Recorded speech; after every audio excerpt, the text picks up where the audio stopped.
İndi də varmı? Yəqin ki, indi də var. İndi də var. Rəsulzadəni təsəvvürümdəkindən daha böyük şəxsiyyət kimi adlandırmısınız. Amma akademik Nizami Cəfərov onu ideallaşdırmağa qarşı çıxır. Səhvlərə yol verməkdə günahlandırır. Hətta bəziləri Rəsulzadəni ölkəni qoyub qaçmaqda, İrəvanın ermənilərə verilməsində günahlandırır. Sizin bu ittihamlarla bağlı mövqeyiniz maraqlıdır. Hər kəsin öz fikri ola bilər və olmalıdır.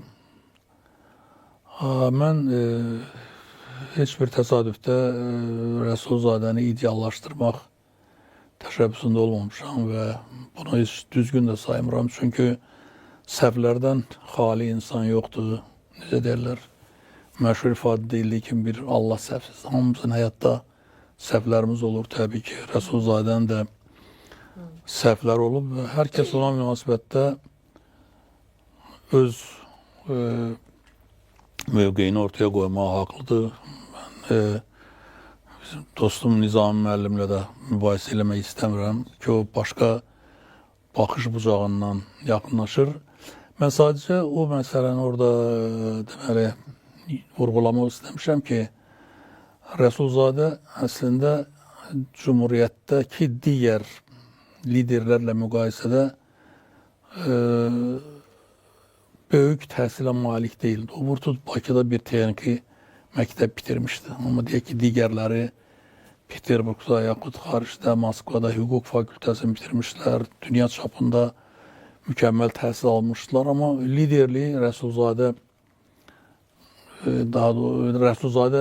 lider keyfiyyətlərlə seçilmişdi. Çünki o Azərbaycan dövlətçiliyi ideyasında axıra qədər sabit mövqedə dayanmışdı. Mən deməzdim ki, o ölkədən qaçıb, sadəcə indi hər kəs, Rusiyadan milyonlarla insan getmişdi. Onların sırasında Rusiyanın görkəmli adamları, hərbçiləri, siyasətçiləri, yazıçıları, dövlət xadimləri vardı.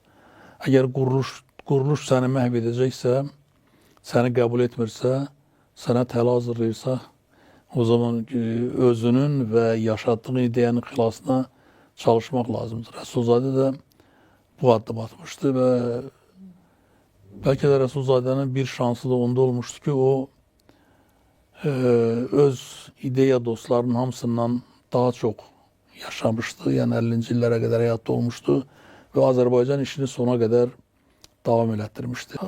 İrəvan məsələsinə gəldikdə isə mən hesab edirəm ki, bizim tarixçilər bu məsələdə biraz reallıqdan uzaqlaşıblar. Çünki artıq 19-cu əsrin sonlarından İrəvanda vəziyyət dəyişmişdi. Nə mənada dəyişmişdi?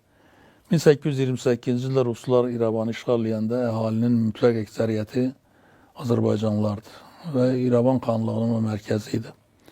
Amma erməni əhali sonra kütləvi şəkildə yerləşdirildi. Sonra da 1905-ci ildən sonra ümumiyyətlə İrəvanda söz sahibi ermənilər idi.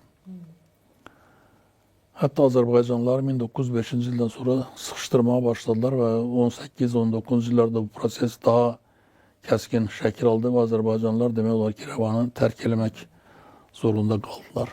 O zaman ümumiyyətlə Qafqazda paytaxt məsələsi çox mürəkkəb idi. Çünki həm Tiflisdə, həm Bakıda, həm də İrəvanda əhali qarışıq idi. Deyək ki, Tiflisin əhalisinin bir hissəsi Gürcülərdən, bir hissəsi ermənilərdən, bir hissəsi Azərbaycanlılardan ibarət. Eyni mənzərə həm Bakıda, həm də İrəvanda vardı. Həm də təsəvvürləyin ki, Cumhuriyyət yaranandan sonra Bakı Daşnaq bolşeviklərin işğalında idi. İrəvan da yenə əsas etibarlı ermənilərin əlində idi. Mən hətta düşünürəm ki, o sənədi verməklə o zaman uzaq görən bir addım atılıb. Yəni ermənilər özləri də qəbul ediblər ki, tarixən İrəvan Azərbaycan şəhəridir. Və onlar o şəhər Azərbaycan hökumətindən xahiş ediblər ki, bizim paytaxtımız yoxdur, bizə 100 illik icarəyə ver. Yəni bugün bu bizim əlimizdə bir sənəddir ki, o bizim tarixi şəhərdir, tarixi ərazidir, biz onu sizə icarəyə vermişik.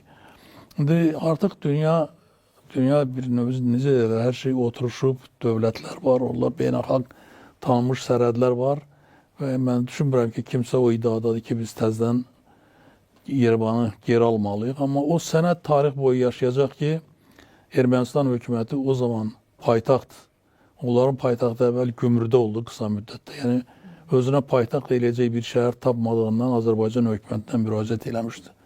Bu mənada